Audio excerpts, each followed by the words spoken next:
It's very hard to go on every day thinking about it and knowing that this happened.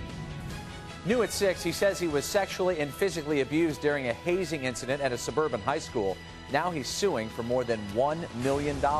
Good evening, I'm Rob Johnson. He was a high school football player when some of his teammates did the unthinkable to him. The incident happened almost 10 years ago, but now a Chicago area man is hoping to have his attackers pay for what happened to him. CBS 2's Mai Martinez talked with him today. Mai? Well, Rob, the victim says he waited 10 years to file his civil lawsuit because he had two younger brothers attending the same school, and the youngest just graduated. He says he did not want them to suffer any embarrassment, humiliation, or fallout from his lawsuit and what it claims was done to him when he was just a sophomore at Stevenson High School in Lincolnshire.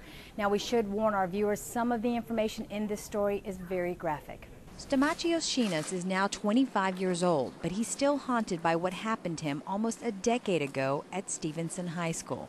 In a lawsuit filed in the Circuit Court of Cook County, Shinas claims he was sexually and physically abused by several varsity football players during a football camp at the school in August of 1999. They had his face placed in their buttocks.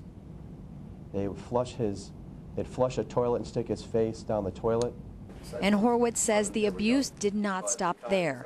He says on another occasion, Shinas was sexually assaulted with two objects. The injuries that my client has obviously sustained are lasting and permanent.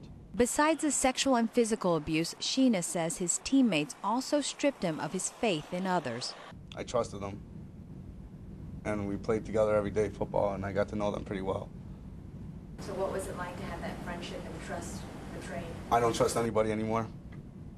In September of 1999, one of the players accused of hazing Shinas and four other sophomore players talked to CBS 2 about what happened. He said it was just an initiation of the younger players that got out of hand.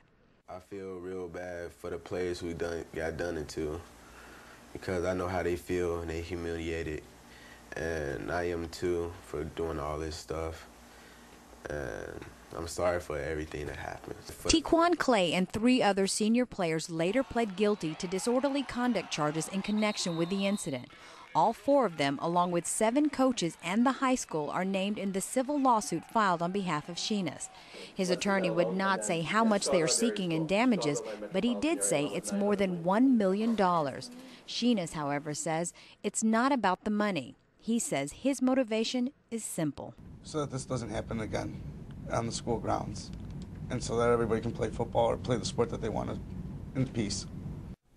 A spokesperson for Stevenson High School says they have no comment on the lawsuit.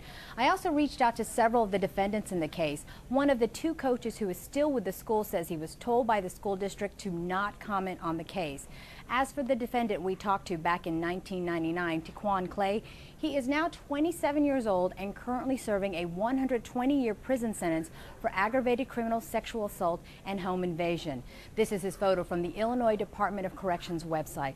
And Rob, a court date for this current lawsuit has not yet been set. All right, Mai Martinez in the newsroom. Thank you. To see 2 stories we aired about the hazing back in 1999, go to CBS2Chicago.com and click on video.